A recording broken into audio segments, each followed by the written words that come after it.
LA에 이제 순회 강연을 한 적이 있어요. 근데 저 책 CD 파는 거를 내가 얘기를 했거든요. 어려운 아프리카의 잠비아 애들 돕겠다고. 근데 한 16만 달러를 판매를 했어요. 그래갖고 이제 계속 달러를 내 통장으로 들여왔죠. 근데 세무서에서 연락이 왔어요. 이렇게 달러가 많이 들어왔는데 왜 외환 신고를 하지 않았느냐고. 외환관리법에 걸렸다는 거예요. 이게 정말 창피당하거든요. 프로는 주지만은 검사 앞에 가갖고 반성문 쓰고 막 이래야 되거든요. 그래서 내가 세무서한테 얘기했어요. 나 그거 미국에 가갖고 아프리카 잠비아 사람들 돕는다고 내 책 CD 팔아갖고 온 거다. 부당한 거 아니다. 그러면 증명을 해보라는 거예요. 잠비아에 보낸 영수증을 갖고 오라는 거예요. 근데 내가 영수증을 다 모아보니까 16만 5천 달러를 보냈더라고. 그래서 16만 5천 달러를 신고를 딱 하고 나니까 세무서에서 이런 거 처음 봤대. 온 거 그대로 나가고 더 보채서. 왜냐면 신부님 용돈 하라고 준 돈도 한 5천 달러가 있어갖고 그것까지 다 보냈죠. 그러니까 이제는 어디에서 뭐를 하든 마음이 편안한 거예요. 불혹, 의심이 없는 나이, 의구심이 없는 나이를 불혹이라고 그래요. 제가 40에 또 참 받은 선물 중에 하나는, 난 정말로 우리 직원이 40명인데 사무실 올라가면 사무실 직원도 너무 이쁘고, 주방 가면 주방 직원도 너무 이쁘고, 농장 가면 농장 직원도 너무 이쁘고, 청국팀에 가면 청국팀도 너무너무 이뻐. 40명이 다 이뻐요. 딱 생태마을에 올라가면 기분이 너무너무 좋아요. 근데 문제는 미워하는 인간은 하나도 없는데 마음에 안 드는 인간은 너무 많아. 근데 여러분들 주위에 모든 사람들이 여러분들 마음에 들어야 돼요? 그건 불가능해요. 어떻게 모든 사람이 나하고 마음에 들어? 그런 일은 없어요. 나하고 마음에 드는 사람은 10사람 중에 2-3명도 안 돼요. 2-3명 찾기 쉽지 않아요. 그런데 10명이 다 마음에 들어야 된다고. 또 성당 다니는 사람들은 마음에 안 들어도 주 예수의 이름으로 사랑해야 된다고. 힘들게 주 예수 이름으로 사랑해야 된다. 주 예수 이름으로 사랑해야. 막 고통을 끌어안고 사는 사람들 참 많아요. 여러분들, 제가 이렇게 40에 돼 보니까 궁합이라는 단어가 이해가 되더라고요. 사람은요, 궁합이 맞는 사람이 있어요. 궁합이 맞는 사람이 있어. 그럼 꼭 부부 문제만 아니야. 사람이 궁합이 맞는 사람이 있어요. 내가 이렇게 신부로 이렇게 봤을 때, 젊었을 때는 저 신부는 인격이 엉망인데도 그 신부 좋다고 따라다니는 교우들 보면은 이해가 안 됐어요. 저 신부 근데 보니까 궁합이 맞는 거야. 궁합이 맞으니까 서로 좋다고 그러는 거죠. 나는 내가 평창 생태마을을 꾸미면서 우리 할아버지 신부님 생태마을 내가 하겠다고 그러니까 30억을 들여서 생태마을을 꾸며준 신부님이 있어요. 근데 이 신부님이 2012년에 돌아가셨죠. 87세에 돌아가셨어요. 우리 아버지하고 같은 나이에 돌아가셨는데, 이 신부님이 정말로 무서웠어요. 얼마나 무서웠느냐면, 미사 때 딱 미사 시작 때 문 딱 잠 거예요. 다음 미사 오라고. 그럼 미사 중간에 무슨 일이 있어도 못 나가. 할머니들이 오줌을 말아서 나가려면 늙으면 죽어야 돼 막 그러고 그래. 신부님이 너무너무 무서웠어요. 그 신부는 애들이 미사 때 떠드는 걸 용납을 못했어요. 그 신부님 나한테 붕어를 키웠는데, 봐라, 톡톡 두들기면은 붕어들이 밥 먹으러 와요. 그러면 신부님이 물을 줘요.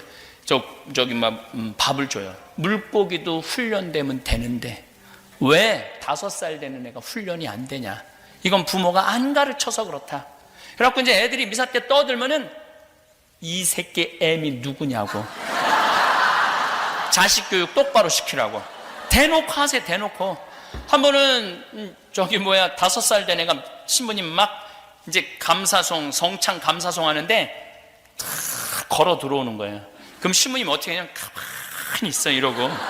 그럼 온 교우들이 완전히 사색이 되는 거예요. 이제 또 신부님이 불호령이 떨어. 그래서 이 신부님 별명이 호랭이 신부님, 호랭이 신부님. 불호령이 떨어지겠구나. 탁 제대 거의 중간까지 왔는데 신부님이 딱 멈추더니 이 새끼 애미 누구냐고 나오라고. 근데 그 뒤에 유아실이 있었는데 그 엄마가 끝까지 나오지 않았어요. 그래서 결국은 미사 봉사자가 데리고 나갔어요. 예. 그래서 그것만 1년 동안 엄마이기를 포기한, 예, 엄마로 아주 유명한 엄마가 됐죠. 그렇게 무서워서 신부님이. 근데 나는 그 신부님 보좌 신부라는데 너무 편안하더라고요. 신부님과 같이 있으면 시간 가는지 모르고 너무너무 좋아. 또 내가 또 방법을 많이 신부님이 5분 이상 화를 못 내세요. 그래갖고 이제 내 보좌 신부방이 5층이고 신부님 식당은 1층이고 신부님방 1층인데 5층에서 내려오다 보면 소리 지르는 소리가 들려요. 벌써 누군가 걸려갖고 혼나는 거지. 그럼 나는 이렇게 내려오다가 3층에 이렇게 새는 데가 있어요. 그러면 이렇게 새갖고 눈에 띄면 나까지 싸잡아서 너는 뭔데 이놈 이러니까. 근데 하여튼 이 신부님 나하고 궁합이 너무너무 잘 맞았어요. 은퇴하시고 제가 10년을 모시고 살았어요. 근데 한 번도 다툼이 없었어요. 한 번도. 너무너무 행복하게. 그래서 우리 수원교구의 모든 어른 신부님들, 주교님들, 젊은 신부들이 어떻게 저렇게 둘이 아버지 아들 같이 저렇게 오랜 시간 동안 변함없이. 근데 신부님이 이제 2012년 2월 2일 날 입원하셔서 5월 17일 날 돌아가셨는데, 입원하셔갖고 목에 구멍을 뚫으셨어요. 그래서 내가 목에 구멍 뚫지 말라는 거예요. 너무너무 힘들어하는 거예요. 목에 뭐가 걸리면은. 근데 이제 돌아가실 만하면은 살아나고, 돌아가실 만하면 살아. 나는 강의는 너무너무 사순 특강 다니고 너무너무 바쁜데. 그래서 이제 뭐 주일날 저녁인지 월요일날 저녁인지 돌아가시기 한 3일 전에 돌아가신다고 그랬고 주교님들 다 오고 교구청 다 오고 신부들 다 와서 인사를 하는데 안 돌아가시는 거예요.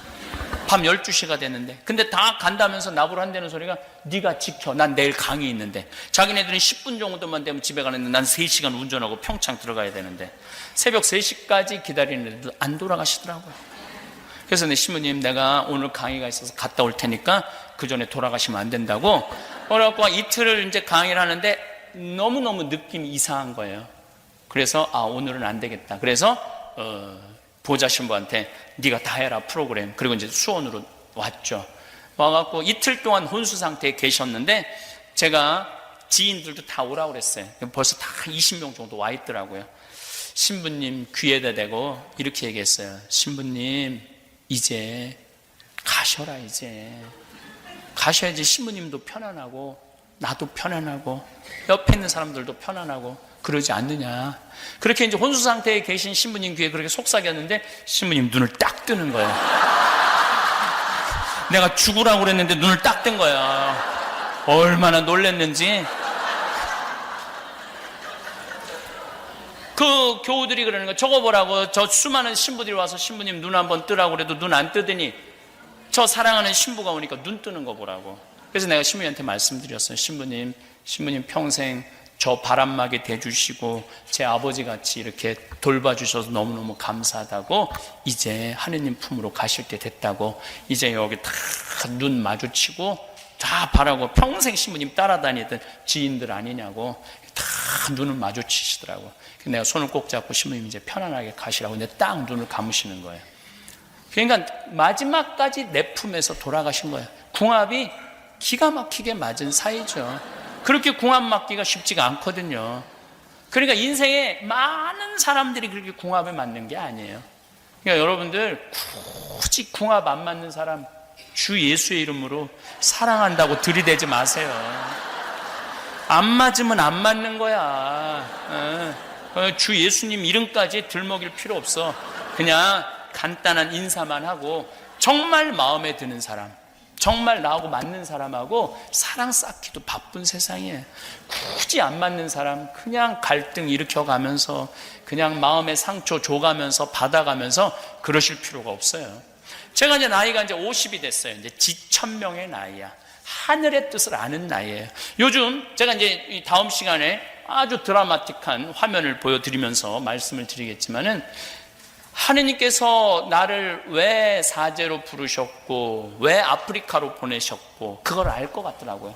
그리고 요즘은 내가 막 일을 추진하다가도 일이 안 되잖아요. 그럼 내가 딱 이렇게 말해요. 당신이 원하는 게 아닌가 보네. 그러나 딱 덮어요. 아니 구원도 하느님이 더 급하지 내가 급해? 여러분들 주위에 혹시 성당 안 나가는 사람 걱정하지 마세요. 하느님이 더 급하겠지. 여러분들이 더 급하겠어요? 하느님이 알아서 하시겠지. 제가 성서 강의하면서 많은 의문점이 있어요. 우리 가톨릭이 지금 13억이고 이슬람이 17억이에요. 17억. 물론 그리스도교 통틀어서는 25억이지만은, 그리고 유대인들은 정작 예수님을 믿지 않아요. 나한테 들이대는 거예요. 신부님, 예수님이 진짜 하느님이라면은 왜 유대인들 정작 예수님을 믿지 않느냐고. 그리고 지금 이슬람은 왜 17억이냐고. 신부님 설명해 보라고 나한테 그래요. 그럼 난 딱 이렇게 말해요. 나도 몰라.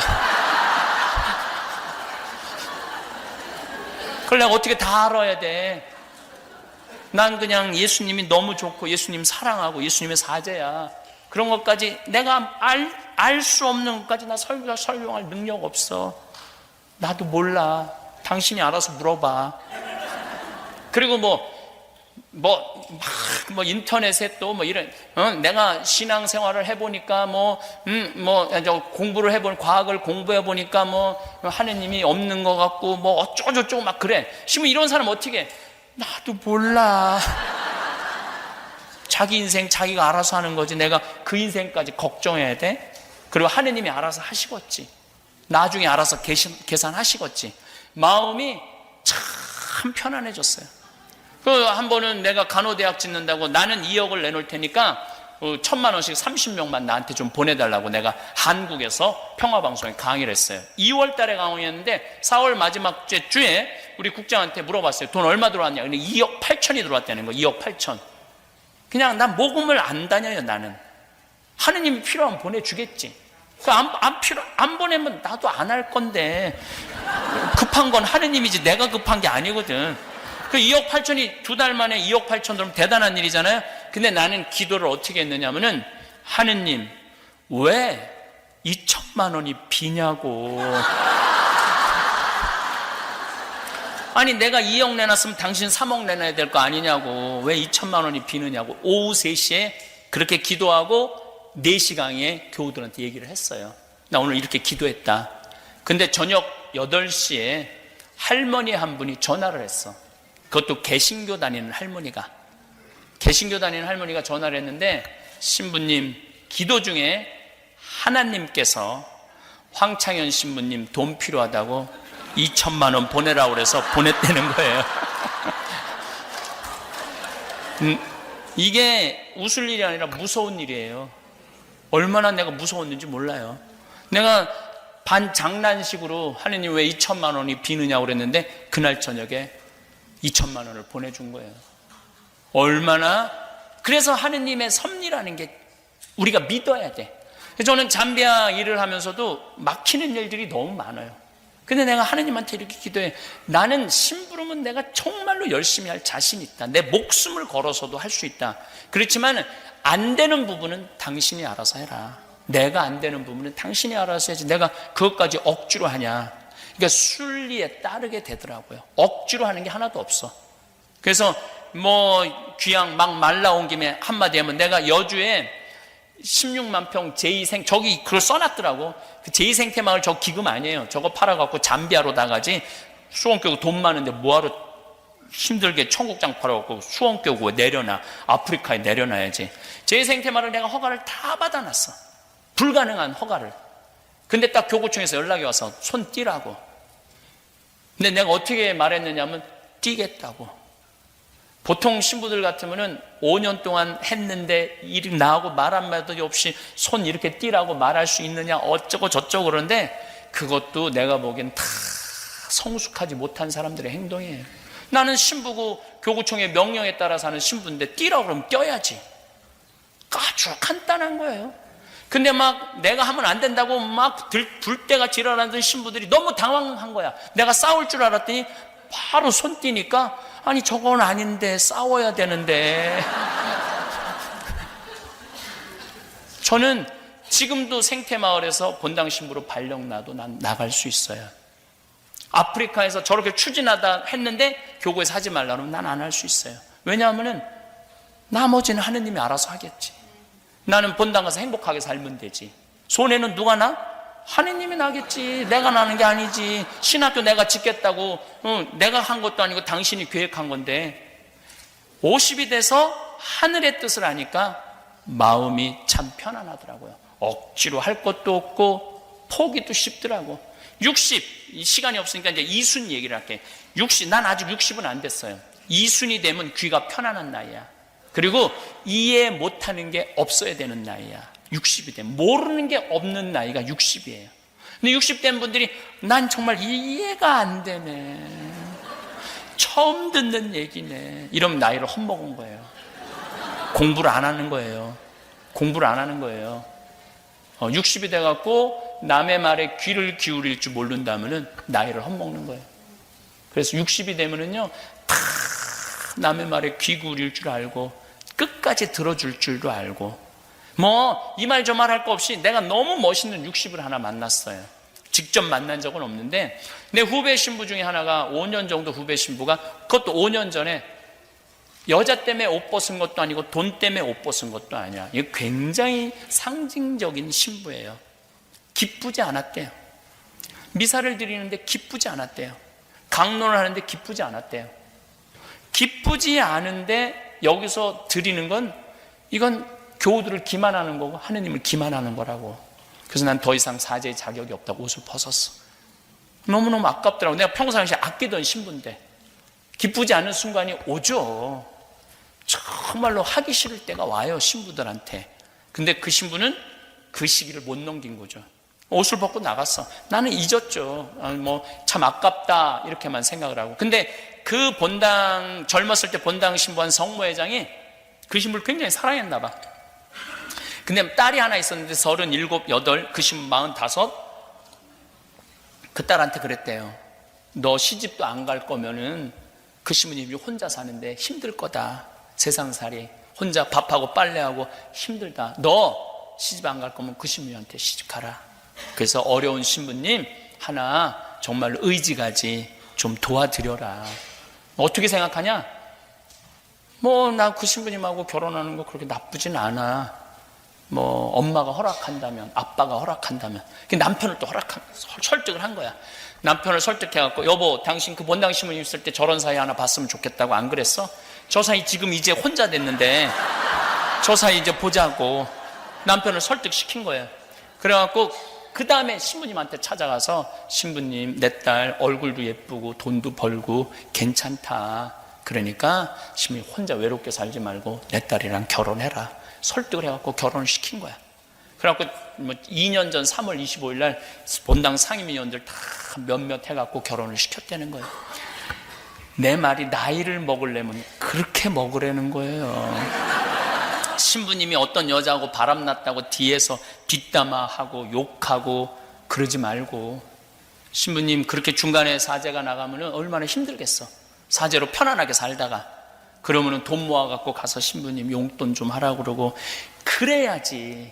내가 한국이나 미국에 있는 교회를 보면은 계속 욕하고 세상에 그럴 줄 몰랐다고.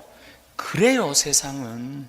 왜 그럴 줄 몰라? 사람은 실수할 수도 있고 잘못할 수도 있고 무너질 수도 있는 거죠. 근데 그 사제가 새로운 삶으로, 행복한 삶으로 살 수 있도록 걱정해주고 기도해줘야 되는데 우리는 은근히 즐겨요. 은근히. 그래서는 안 된다는 거예요. 나이를 먹으려면은 그 성모회장 같이 자기 딸을 내줄 수 있는 정도로 나이를 먹어야 된다는 거야. 나이를 먹으려면. 그런 넉넉함. 70이 되면 불유구의 나이라고 그래요. 종심소욕 불유구라고 그래요. 무슨 얘기냐면 내가 마음 먹은 대로 하는 행동이 법에 어긋남이 없어야 돼. 이거 천주교식으로 말하면 70 넘은 할머니들 하는 행동이 곧 하느님이 하는 행동하고 똑같아야 돼. 근데 이상하게 나이를 먹으면요 더 이기적이 되고 자기만 알고 고집만 늘어나는 경우가 참 많아요. 여기는 안 그러겠지만 한국에 보면은 막 잔치집에 가면 막 70 넘은 할머니들 보면은 막 부친 게 맛있다고 꼬쟁이에 싸갖고 막 하나라도 더 가져가려고 그러고. 이때부터는 이런 말을 할 수 있는, 늙으려면 곱게 늙어라. 곱게 늙어야 돼. 내가 알고 있는 할머니 한 분은 대그룹 회장님, 부회장님 할머니예요. 그 할아버지는 돌아가셨죠. 이 할머니는 돈을 겨울에 5만 원을 손에 딱 말고 성당을 나간대요. 그래갖고 그 폐지 줍는 할머니들을 만나면은 손을 콕 잡고 이 추운데 이거 갖고 목욕하고 설렁탕 먹으라고, 그리고 5만 원 꼭 줘준대요. 성당에서도 이렇게 그 성당 굉장히 서울의 큰 성당인데 밤새 경비 쓰는 아저씨들 있잖아요. 그러면은 꼭 5만 원을 말아서 이거 오늘 퇴근하는 길에 아침에 추운데, 아주 추운 날은 그렇게 한대. 그리고 성당에 뭐 연령 애들 가면 돈 100만 원 봉투 그동안 많은 분들 기도해서, 그러니까 쓸 줄 아는 거지. 아무리 부자라도 쓸 줄 모르면 그거하고 나하고는 아무 상관없어. 그 내가 40대 때 깨달은 거라고 그런 거예요. 아무리 부자고 폰만 쓰면 옆에서 가슴만 아파요. 그런 여자가 아니라 그런 부자 옆에 있으면 상처만 입는 거야, 상처. 그러니까 늙으려면은 좀 아름답게 늙어가야 되는 거 아닌가, 이런 생각을 합니다. 어떤 분이 집을 한 채 기증 도네이션을 하셔서 장학재단을, 교육재단을 만들었다고 그러더라고요. 제가 전 미국에 다녀봤는데 교육재단을 만든 성당은 여기가 처음인 것 같아요. 한 분의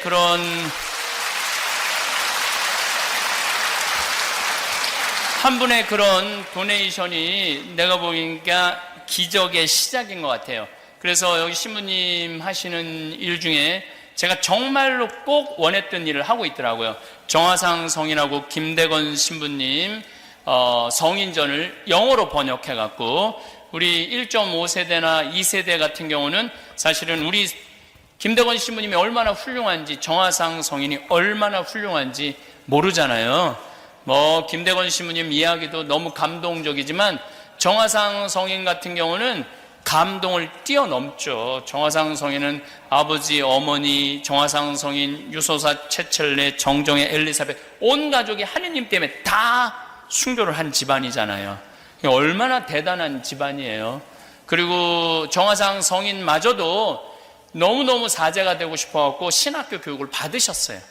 받으시다가 순교를 1839년에 하시게 되죠. 그래서 이 정화상 성인의 재상서라는 거를 재상한테 올리는 글이라는 글을 쓸 때 그 기가 막힌 내용이 나와요. 우리가 뭘 잘못했다고 이렇게 박해를 심하게 하느냐라는 유명한 책을 쓰시죠. 여기가 정화상 바오로 성당이라고 그러잖아요. 그래서 그런 아름다운 어쨌든 재단이 생겼고 앞으로 그 재단을 통해서 많은 일을 할 수 있을 것 같아요. 저는 제가 지금 이게 기적의 이제 일을 할 수 있었던 거는 정말로 할머니 한 분이 저를 찾아오셨어요. 신부님, 제가 강도들한테 납치를 당해갖고 이틀 동안 트렁크에 갇혀 다녔대요. 이틀 동안 강도들이 끌고 다니는데, 그런데 그 강도들이 당신 차였는데 내 CD 화가 나십니까? 라는 걸 이틀 동안 듣고 다니다가 마지막에 풀어주면서 이 CD를 들으면서 죽일 마음이 없어졌다고. 할머니 카드에서 돈을 다 뺏어갖고 돈을 다 뺐지만은 할머니가 1년 동안 외출을 못했대요. 너무 세상이 무서워서. 그러고 난 다음에 할아버지가, 이제 그 할아버지도 돌아가셨는데 할아버지가 당신은 신부님 때문에 사는 거라고. 그래갖고 이 할머니가 재산이 굉장히 많은데 내가 만약에 그냥 거기서 원래는 묶어갖고 돌에 달아갖고 저수지에 자기네들끼리 막 작전 짜는 소리를 들었대요. 그렇게 죽었다면 얼마나 의미가 없을까. 그래서 이 할머니가 그 재산 중에 100억을 저한테 갖고 기증을 하셨어요. 100억을.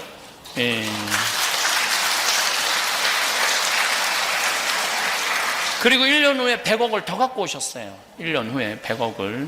근데 그 할머니는 평생 1000억 정도 재산이 있었는데 빚으로 700억 정도를 날렸대요. 하나도 안 행복했대, 날리는 동안은. 근데 이 신부님한테 이렇게 갖다 주고 이렇게 일이 되는 걸 보면서 너무너무 행복하대, 지금 사는 게. 그래서 80 넘어서 행복하기 시작했대. 이제 84살이거든요. 80 넘. 그러니까 내 걸 내놓으면서 행복하게. 이제 뭐 와서 재판 걸 사람도 없잖아. 다 내놨으니까. 그래서 이제 조금 남았어요. 신부님, 저 이제 여기 조금 저기 이제 조금 이제 다 이제 없어지고 이제 조금 100억밖에 안 남았어요. 그러더라고요. 어쨌든 그 할머니가 땅을 팔아서 돈이 이제 제 통장에 들어와 있는데 그걸 기증하면서 이 아프리카 일이 훨씬 커졌죠.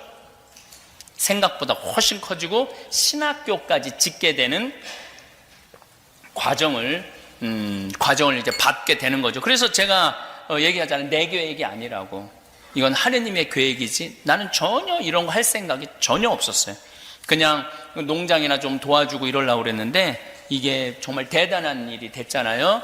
여기 교육재단 이제 시작을 하셨는데 아마 이게 어떻게 보면 또 미국 교회 안에 새로운 기적의 이 재단이 될 수도 있지 않을까 그런 생각을 합니다.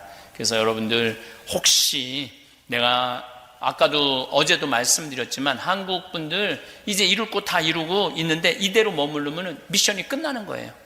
그래서 더 높은 미션을 가지시고 이 재단을 통해서 여기 미국에서 공부하고 있는 많은 학생들한테 장학금도 주고 어려운 사람들 똑똑한 아이들 골라내갖고 그 아이들 또 키우면은 나중에 그게 다 교회의 재산이 되고 한민족의 재산이 되는 것 같아요. 이 인생의 어느 시점에서 우리는 문득 깨닫게 됩니다. 지금까지 열심히 쌓아온 것들이 진정으로 소중한 것인지, 그리고 앞으로 어떻게 살아가야 할지에 대해 말입니다. 마치 오랜 여행 끝에 잠시 걸음을 멈추고 지나온 길을 돌아보는 것처럼 우리는 삶의 본질적인 의미를 찾아 나서게 됩니다. 이런 성찰의 시간은 결코 늦은 것이 아닙니다. 오히려 삶의 경험이 쌓이고 지혜가 깊어져야만 가능한 귀중한 순간입니다. 젊은 시절에는 앞만 보고 달려가느라 놓쳤던 것들이 이제야 선명하게 보이기 시작합니다. 성공과 실패, 만남과 이별, 기쁨과 슬픔을 모두 경험한 지금에서야 비로소 무엇이 진정으로 중요한지를 깨달을 수 있게 되는 것입니다. 삶을 살아가면서 우리는 끊임없이 선택의 갈림길에서 서게 됩니다. 어떤 길을 택해야 할지, 무엇을 붙잡고 무엇을 놓아야 할지, 누구와 함께 걸어가야 할지에 대한 답을 찾아야 합니다. 이런 선택들이 모여 우리의 인생을 만들어가는 것입니다. 어린 시절 할머니는 늘 마당 한켠에 작은 채소밭을 가꾸셨습니다. 그리고 수확할 때가 되면 이웃들과 나누어 먹곤 하셨죠. 많이 키워서 혼자 먹으면 무슨 재미가 있겠니? 하시던 할머니의 웃음이 지금도 생생합니다. 그때는 몰랐지만 할머니는 나눔의 진정한 의미를 몸소 보여주고 계셨던 것입니다. 할머니의 채소밭은 결코 크지 않았습니다. 하지만 그 작은 공간에서 나온 상추, 고추, 토마토는 온 동네를 배불리 먹일 만큼 풍성했습니다. 할머니는 수확한 채소를 작은 바구니에 담아 이웃집을 돌아다니며 나누어 주셨습니다. 어떤 집에서는 감사하다며 다른 반찬을 싸주기도 했고, 어떤 집에서는 그저 고맙다는 인사만 하기도 했습니다. 하지만 할머니의 표정은 언제나 똑같이 밝았습니다. 나중에 어른이 되어서야 깨달았지만 할머니는 단순히 채소를 나누어 주신 것이 아니었습니다. 그분은 마음을 나누고 계셨던 것입니다. 정성스럽게 기른 채소를 통해 이웃에 대한 사랑과 관심을 전달하고 계셨던 것이죠. 그래서 할머니가 주신 채소는 유독 맛있었고 받는 사람들도 단순히 음식을 받는 것 이상의 기쁨을 느꼈던 것입니다. 진정한 나눔은 계산된 것이 아닙니다. 받을 것을 기대하지도 않고 보상을 요구하지도 않습니다. 그저 마음에서 우러나는 자연스러운 행위일 뿐입니다. 마치 꽃이 향기를 내뿜고 나무가 그늘을 만들어주는 것처럼 말입니다. 이러한 나눔은 주는 사람에게 특별한 기쁨을 선사합니다. 물질적인 풍요로움과는 다른 차원의 마음의 평안을 가져다주는 것이죠. 이런 나눔의 철학은 우리 삶의 모든 영역에서 적용될 수 있습니다. 물질적인 것뿐만 아니라 시간, 관심, 경험, 지혜 등 우리가 가진 모든 것을 나눌 수 있습니다. 어려운 일을 겪고 있는 친구에게 보내는 따뜻한 문자 메시지, 새로운 환경에 적응하지 못하는 사람에게 건네는 격려의 말, 경험을 바탕으로 한 조언 등은 모두 소중한 나눔입니다. 나눔은 또한 받는 사람에게만 유익한 것이 아닙니다. 주는 사람에게도 깊은 만족감과 행복을 안겨줍니다. 심리학자들은 이를 기버스 하이기버스 부르기도 합니다. 다른 사람을 도와주거나 무언가를 나누어 줄 때 느끼는 특별한 기쁨과 에너지를 말하는 것입니다. 이런 기쁨은 단순한 쾌감과는 다릅니다. 마음 깊숙한 곳에서 우러나오는 따뜻하고 지속적인 행복감인 것입니다. 젊은 시절에는 가진 것이 많지 않다는 이유로 나눔을 주저했을지도 모릅니다. 하지만 시간이 흘러 깨닫게 되는 것은 나눔의 크기가 중요한 것이 아니라는 사실입니다. 따뜻한 말 한마디, 진심 어린 관심, 때로는 그저 함께 있어 주는 것만으로도 충분히 소중한 나눔이 될 수 있습니다. 한 연구에 따르면 사람들이 가장 기억에 남는 도움은 거대한 금전적 지원이나 물질적 선물이 아니라 어려운 순간에 받은 따뜻한 말 한마디나 진심 어린 위로였다고 합니다. 병원에서 수술을 기다리는 환자에게 손을 잡아주는 것, 새로운 직장에서 불안해하는 동료에게 점심을 함께 하자고 제안하는 것, 힘들어하는 이웃에게 괜찮다고 말해주는 것 등이 때로는 어떤 큰 선물보다도 더 큰 힘이 되는 것입니다. 나눔의 진정한 가치는 그 행위가 만들어내는 연결고리에 있습니다. 사람과 사람 사이에 보이지 않는 끈을 만들어주고 서로를 이해하게 하며 공동체 의식을 형성하게 합니다. 혼자서는 해결하기 어려운 문제도 함께 나누면 더 쉽게 해결할 수 있고 기쁨도 나누면 배가 되는 것을 경험하게 됩니다. 이웃에게 기른 채소를 나누어 주던 할머니처럼 우리도 각자의 방식으로 나눔을 실천할 수 있습니다. 손자에게 들려주는 옛날 이야기, 젊은 동료에게 건네는 삶의 조언, 힘들어하는 친구에게 보내는 따뜻한 격려 등 모두가 값진 나눔입니다. 이런 나눔을 통해 우리는 더 큰 신뢰의 그물망 속에서 살아가게 됩니다. 신뢰는 나눔을 통해 자연스럽게 형성되는 가장 귀중한 자산입니다. 작은 약속을 지키고 어려운 순간에 도움을 주며 일관성 있는 모습을 보여줄 때 조금씩 쌓여갑니다. 한 번 형성된 신뢰는 돈으로 살 수 없는 보물이 됩니다. 그것은 관계의 토대가 되고 어려운 상황에서 서로를 의지할 수 있는 든든한 버팀목이 됩니다. 신뢰가 있는 관계에서는 많은 말이 필요하지 않습니다. 눈빛만으로도 서로의 마음을 알 수 있고 작은 행동으로도 깊은 의미를 전달할 수 있습니다. 이런 관계에서는 오해가 생겨도 쉽게 풀리고 갈등이 있어도 건설적인 방향으로 해결됩니다. 서로를 믿기 때문에 솔직하게 이야기할 수 있고 실수를 해도 용서받을 수 있다는 안정감을 느낄 수 있습니다. 신뢰란 하루아침에 쌓이는 것이 아닙니다. 작은 약속을 지키고 진심으로 대하며 일관성 있게 행동할 때 조금씩 쌓여갑니다. 그리고 이렇게 쌓인 신뢰는 인생의 가장 귀중한 자산이 됩니다. 돈이나 명예보다 훨씬 더 오래가고 진정한 행복의 토대가 되어주는 것이죠. 그런데 신뢰를 쌓는 것은 쉽지 않습니다. 오랜 시간과 지속적인 노력이 필요합니다. 말과 행동이 일치해야 하고 어려운 상황에서도 약속을 지켜야 합니다. 때로는 자신에게 불리한 일이 있어도 정직하게 이야기해야 하고 실수했을 때는 솔직히 인정하고 사과해야 합니다. 하지만 이런 노력이 결코 헛되지 않습니다. 신뢰를 바탕으로 한 관계는 인생의 가장 소중한 보물이 됩니다. 성공할 때도 함께 기뻐하고 실패할 때도 함께 아파하며 평범한 일상도 함께 나누는 관계 말입니다. 이런 관계가 있다면 어떤 어려움이 와도 헤쳐나갈 수 있는 힘이 생깁니다. 신뢰는 또한 자기 자신에게도 적용됩니다. 자신과의 약속을 지키고 자신의 가치관에 따라 살아가며 자신을 속이지 않는 것입니다. 이런 자기 신뢰가 있어야 다른 사람도 진정으로 신뢰할 수 있고 다른 사람들도 우리를 신뢰할 수 있게 됩니다. 사람들과의 관계에서도 나이가 들수록 깨닫게 되는 지혜가 있습니다. 젊은 시절에는 모든 사람에게 좋은 인상을 주려고 애썼을지도 모릅니다. 모든 모임에 참석하고 모든 사람의 부탁을 들어주려고 노력했을 것입니다. 하지만 이런 노력은 때로는 우리 자신을 지치게 만들고 진정한 관계를 놓치게 할 수도 있습니다. 젊은 시절의 관계는 때로 피상적이었을지도 모릅니다. 많은 사람들과 어울리며 활발하게 지내는 것이 좋은 것이라고 생각했을 수도 있습니다. 파티에 참석하고 모든 연락에 응답하며 소위 말하는 인기 있는 사람이 되려고 노력했을 것입니다. 하지만 이런 관계들이 정말로 우리에게 깊은 만족을 주었는지 돌이켜보면 의문이 들 때가 있습니다. 많은 사람들과의 피상적인 관계보다는 몇 사람과의 깊은 관계가 훨씬 더 의미 있고 가치 있다는 것을 깨닫게 됩니다. 수십 명의 지인보다는 진정으로 마음을 나눌 수 있는 몇 명의 친구가 훨씬 소중한 것입니다. 이런 관계에서는 가식이 필요 없습니다. 있는 그대로의 모습을 보여주어도 받아들여지고 약점을 드러내어도 함께 극복해 나갈 수 있습니다. 이 인생의 어느 시점에서 우리는 깨닫게 됩니다.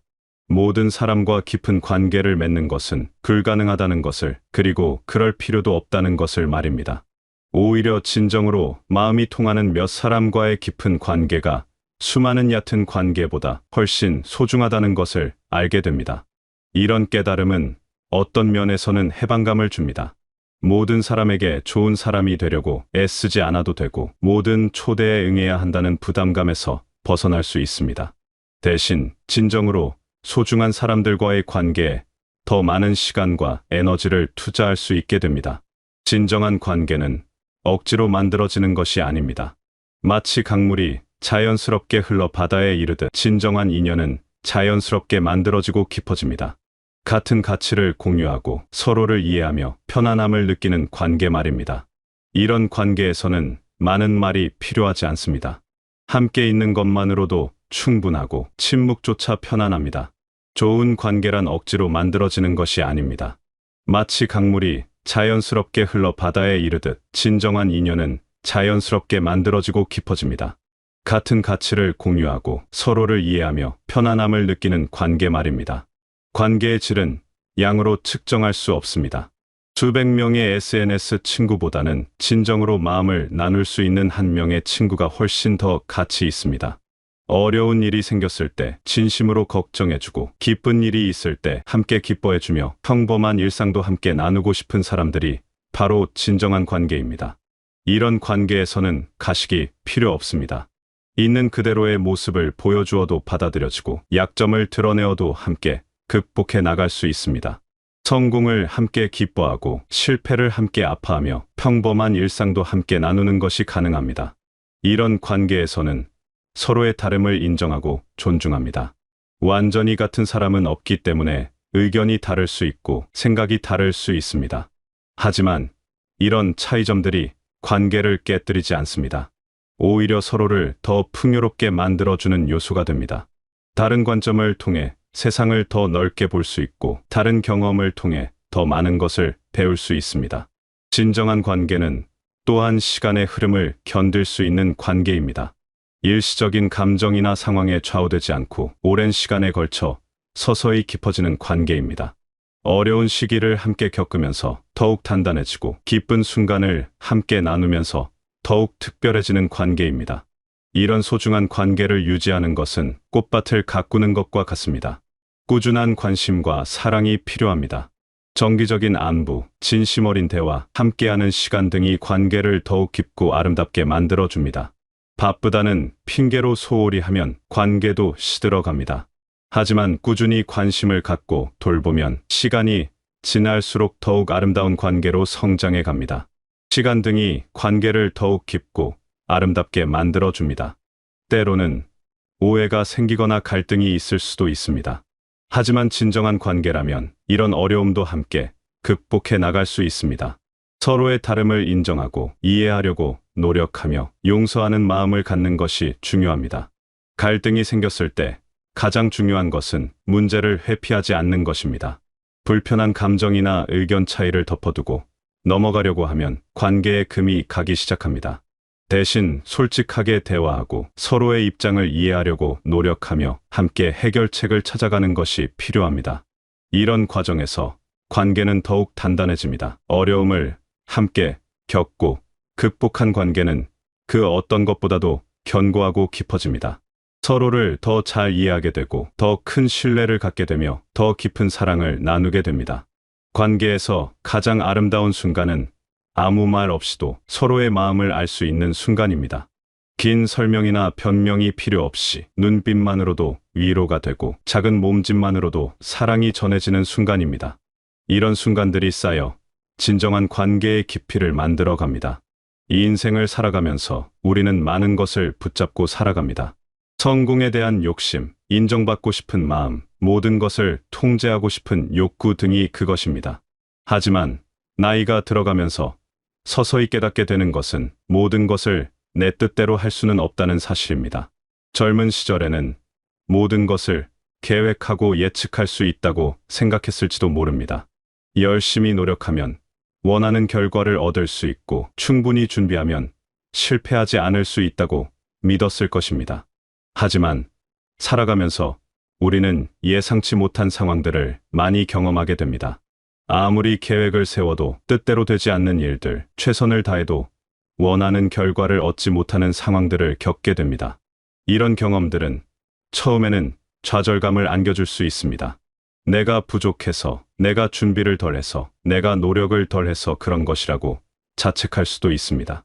하지만 시간이 지나면서 깨닫게 되는 것은 인생에는 우리가 통제할 수 있는 부분과 통제할 수 없는 부분이 있다는 것입니다. 자연을 보면 이런 순리를 쉽게 이해할 수 있습니다. 봄이 오면 꽃이 피고, 여름이 되면 무성해지며, 가을이 되면 열매를 맺고, 겨울이 되면 잠들어 갑니다. 이 모든 과정에서 자연은 억지로 무언가를 만들어내려고 하지 않습니다. 그저 순리에 따라 자연스럽게 흘러갈 뿐입니다. 나무는 빨리 자라려고 억지로 애쓰지 않습니다. 햇빛과 물, 그리고 시간이 주어지면 자연스럽게 성장합니다. 꽃은 더 아름답게 피려고 무리하지 않습니다. 제때가 되면 자연스럽게 아름다운 꽃을 피워냅니다. 이런 자연의 모습에서 우리는 큰 지혜를 얻을 수 있습니다. 우리의 삶도 마찬가지입니다. 모든 것을 계획하고 통제하려고 애쓰기보다는 때로는 흐름에 맡기고 순리에 따르는 지혜가 필요합니다. 이것이 포기나 체념을 의미하는 것은 아닙니다. 최선을 다하되 결과에 대해서는 너무 집착하지 않는 것입니다. 내려놓음의 지혜는 여러 단계로 이루어집니다. 먼저 자신이 통제할 수 있는 것과 통제할 수 없는 것을 구분하는 것입니다. 내가 할 수 있는 일은 최선을 다해 하되 결과는 여러 요인에 의해 결정된다는 것을 인정하는 것입니다. 날씨, 다른 사람의 선택, 예상치 못한 상황들은 내가 통제할 수 없는 영역입니다. 두 번째는 완벽함에 대한 집착을 버리는 것입니다. 젊은 시절에는 모든 것을 완벽하게 하려고 했을지도 모릅니다. 실수를 용납하지 않고 모든 상황을 예측하고 대비하려고 했을 것입니다. 하지만 완벽함은 현실에서는 불가능합니다. 오히려 완벽함을 추구하다 보면 스트레스만 늘어나고 정작 중요한 것들을 놓칠 수 있습니다. 세 번째는 실수와 실패를 받아들이는 것입니다. 실수는 인간이라면 누구나 하는 자연스러운 일입니다. 완벽한 사람은 없고 모든 일이 계획대로 되는 것도 아닙니다. 실수를 했을 때 자책하기보다는 그것을 배움의 기회로 받아들이고 더 나은 방향으로 나아가는 것이 중요합니다. 젊은 시절에는 모든 것을 완벽하게 하려고 했을지도 모릅니다. 실수를 용납하지 않고 모든 상황을 예측하고 대비하려고 했을 것입니다. 하지만 경험이 쌓이면서 깨닫게 되는 것은 완벽함보다는 유연함이 때로는 더 중요하다는 것입니다. 유연함이란 상황에 따라 적절히 대응할 수 있는 능력을 말합니다. 계획이 틀어졌을 때 새로운 방향을 찾을 수 있고 예상치 못한 상황이 생겼을 때 당황하지 않고 대처할 수 있는 능력입니다. 이런 유연함은 삶을 훨씬 더 풍요롭고 흥미롭게 만들어줍니다. 내려놓음이라는 것은 무기력해지는 것이 아닙니다. 오히려 진정한 자유를 얻는 과정입니다. 남들의 시선에 얽매이지 않고 과거의 후회나 미래의 걱정에 사로잡히지 않으며 현재의 순간을 온전히 누리는 것입니다. 현재에 집중한다는 것은 지금 이 순간의 소중함을 깨닫는 것입니다. 과거는 이미 지나갔고 미래는 아직 오지 않았습니다. 우리가 실제로 살아가는 것은 바로 지금 이 순간입니다. 이 순간의 아름다움과 의미를 놓치지 않고 온전히 경험하는 것이야말로 진정한 삶의 지혜입니다. 이런 내려놓음의 지혜는 마음의 평화를 가져다 줍니다. 끊임없는 경쟁과 비교에서 벗어나 자신만의 속도로 살아갈 수 있게 됩니다. 다른 사람의 성공을 질투하기보다는 축하해 줄 수 있고 자신의 실패를 자책하기보다는 배움의 기회로 받아들일 수 있습니다. 내려놓음은 또한 감사의 마음을 키워줍니다. 가지지 못한 것에 대한 아쉬움보다는 가진 것에 대한 감사를 느끼게 됩니다. 건강한 하루, 따뜻한 햇살, 사랑하는 사람들과의 시간 등 일상의 소소한 것들이 얼마나 소중한지를 깨닫게 됩니다. 나이가 들어감에 따라 가장 아름다운 변화 중 하나는 다른 사람을 이해하고 포용하는 마음이 넓어진다는 것입니다. 젊은 시절에는 자신의 관점에서만 세상을 바라보았을지도 모릅니다. 자신의 가치관이 절대적이라고 여기고 다른 의견을 쉽게 받아들이지 못했을 수도 있습니다. 젊은 시절의 판단은 때로 성급하고 엄격했을 수 있습니다. 흑과 백으로 나누어 생각하고 옳고 그름을 단정적으로 판단하며 자신과 다른 생각을 하는 사람들을 쉽게 비판했을지도 모릅니다. 하지만 이런 단순한 사고방식은 세상의 복잡성을 제대로 이해하지 못하게 만들 수 있습니다. 하지만 다양한 경험을 쌓고 여러 사람을 만나며 인생의 부침을 겪으면서 우리는 조금씩 달라집니다. 세상에는 다양한 관점이 있고 각자 나름의 이유가 있다는 것을 이해하게 됩니다. 옳고 그름의 이분법적 사고에서 벗어나 상황과 맥락을 고려하는 지혜를 갖게 됩니다. 사람들이 왜 그런 선택을 했는지, 왜 그런 행동을 했는지를 이해하려고 노력하게 됩니다. 표면적인 행동만 보고 판단하기보다는 그 뒤에 숨어 있는 사정과 마음을 헤아려 보려고 합니다. 이런 이해의 노력이 사람들 사이의 갈등을 줄이고 더 깊은 관계를 만들어 줍니다. 이런 변화는 자신의 경험에서 나옵니다. 자신도 실수를 해보고 어려운 선택을 해보며 완벽하지 않은 모습을 보여본 경험이 있기 때문에 다른 사람의 불완전함도 이해할 수 있게 되는 것입니다. 판단하기보다는 공감하고 비판하기보다는 격려하며 배척하기보다는 포용하는 마음을 갖게 됩니다. 어린 아이가 실수를 했을 때 젊은 부모는 화를 내거나 즉시 고치려고 할 수 있습니다. 하지만 할머니나 할아버지는 다릅니다. 그 실수 뒤에 숨어 있는 아이의 마음을 이해하려고 하고 왜 그런 행동을 했는지 헤아려 봅니다. 그리고 따뜻한 말로 아이를 위로하고 격려해 줍니다. 이런 차이는 경험에서 나옵니다. 많은 아이들을 보아왔고 자신도 실수를 많이 해보았으며 시간이 지나면서 많은 것들이 자연스럽게 해결되는 것을 경험했기 때문입니다. 급하게 고치려고 하지 않아도 아이는 스스로 배우고 성장한다는 것을 알고 있는 것입니다. 직장에서도 마찬가지입니다. 경험이 적은 관리자는 부하 직원의 실수에 대해 즉각적으로 반응하고 엄격하게 지적할 수 있습니다. 하지만 경험이 많은 관리자는 다릅니다.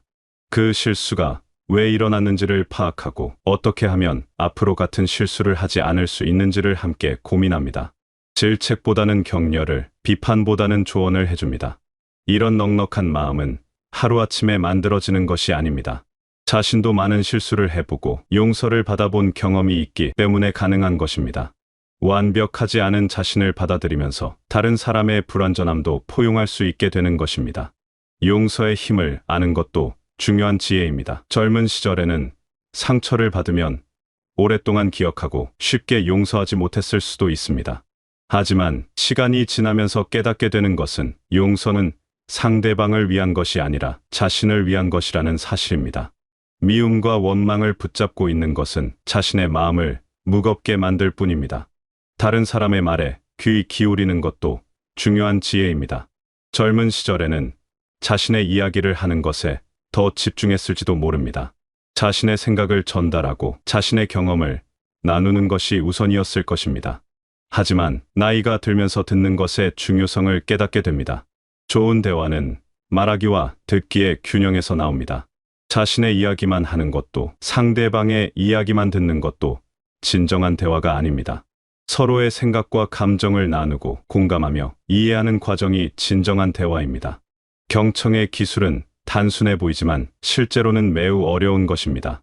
상대방이 말하는 동안 다음에 할 말을 생각하지 않고 온전히 그 사람의 말에 집중하는 것입니다. 판단하거나 평가하지 않고 그저 들어주는 것입니다. 이런 경청은 상대방에게 큰 위로가 됩니다. 말하지 않아도 알아주는 것의 소중함도 깨닫게 됩니다. 때로는 긴 설명보다도 조용히 곁에 있어 주는 것이 더 큰 위로가 될 수 있습니다. 해결책을 제시하려고 애쓰지 않고 그저 함께 아파해 주는 것만으로도 충분할 때가 있습니다. 진정한 대화는 말하는 것과 듣는 것의 조화입니다. 상대방의 말을 주의 깊게 들어주고 그들의 감정을 공감해주며 필요할 때 적절한 조언을 해주는 것입니다. 이런 경청의 자세는 상대방에게 위로와 힘을 주고 더 깊은 관계를 만들어줍니다. 특히 젊은 세대와의 대화에서는 이런 경청의 자세가 더욱 중요합니다. 그들의 방식을 이해하려고 노력하고 그들의 고민을 진지하게 들어주며 섣부른 판단보다는 공감을 먼저 해주는 것이 필요합니다. 세대 간의 차이를 인정하면서도 인간으로서의 공통된 부분을 찾아가는 지혜가 필요합니다. 곱게 늙어간다는 것은 단순히 외모를 가꾸는 것이 아닙니다. 진정한 아름다움은 내면에서 우러나오는 것입니다. 지혜가 쌓이고 사랑이 깊어질 때 그 사람은 자연스럽게 아름다워집니다. 지혜란 많은 것을 아는 것이 아니라 무엇이 중요한지를 아는 것입니다. 이 인생의 본질적인 가치를 깨닫고 진정으로 소중한 것이 무엇인지를 구분할 수 있는 능력입니다. 건강, 가족, 우정, 사랑, 평화 등 돈으로 살 수 없는 것들의 가치를 제대로 아는 것입니다. 사랑 또한 깊어집니다. 젊은 시절의 사랑이 열정적이고 격렬했다면 나이가 들면서 사랑은 더욱 깊고 포용적이 됩니다. 조건 없는 사랑, 이해하는 사랑, 기다려주는 사랑을 할 수 있게 됩니다. 손자를 바라보는 할머니의 눈빛에서 이런 사랑을 볼 수 있습니다. 손자가 무엇을 해도 어떤 실수를 해도 그저 존재 자체로 소중한 것입니다. 이런 무조건적인 사랑은 받는 사람에게 큰 힘이 되고 주는 사람에게는 깊은 행복을 안겨줍니다. 이런 지혜와 사랑은 주변 사람들에게도 영향을 미칩니다. 마치 향기로운 꽃이 주변의 향을 퍼뜨리듯 지혜롭고 사랑이 넘치는 사람 곁에 있으면 자연스럽게 평화로워집니다. 그들의 말 한마디, 표정 하나도 다른 사람에게 위로와 힘을 주게 됩니다. 이 모든 깨달음을 바탕으로 우리는 오늘을 어떻게 살아가야 할까요? 첫째로, 오늘 누군가와 무언가를 나누어 보는 것입니다. 거창한 것이 아니어도 좋습니다. 따뜻한 말 한마디, 진심 어린 관심, 함께하는 시간 등 무엇이든 좋습니다. 둘째로, 진정으로 소중한 사람들과의 관계에 더 많은 시간과 에너지를 투자하는 것입니다. 의미 없는 만남보다는 마음이 통하는 사람과의 깊은 대화를 선택하는 것입니다. 셋째로, 오늘 하루 무언가를 내려놓아 보는 것입니다. 불필요한 걱정, 남에 대한 판단, 과거의 후회 등 마음을 무겁게 하는 것들을 조금씩 내려놓는 연습을 해보는 것입니다. 넷째로, 주변 사람들의 말에 더 귀 기울이고 그들의 마음을 이해하려고 노력하는 것입니다. 특히 젊은 세대의 이야기를 들어주고 그들의 방식을 존중해주는 것입니다. 마지막으로, 오늘 하루 감사한 마음을 갖는 것입니다. 건강하게 하루를 시작할 수 있음에, 사랑하는 사람들과 함께할 수 있음에, 아직도 배우고 성장할 수 있음에 감사하는 것입니다. 삶은 마치 정원과 같습니다. 오랜 시간 정성스럽게 가꾸어야 아름다운 열매를 맺을 수 있습니다. 나눔의 씨앗을 심고 관계의 나무를 키우며 내려놓음의 지혜로 잡초를 제거하고 이해와 포용의 물을 주어야 합니다. 그렇게 가꾸어진 마음의 정원에서 우리는 진정한 평화와 행복을 발견할 수 있습니다. 그리고 그 아름다움은 우리 자신뿐만 아니라 주변의 모든 사람들에게도 기쁨과 위로를 선사할 것입니다. 이 인생의 어느 시점에서든 이런 마음의 정원을 가꾸기 시작하는 것은 결코 늦지 않습니다. 오늘부터, 지금부터 시작해도 충분합니다. 작은 변화부터 시작하여 조금씩 가꾸어 나가다 보면 어느새 우리의 마음은 아름다운 정원으로 변해 있을 것입니다.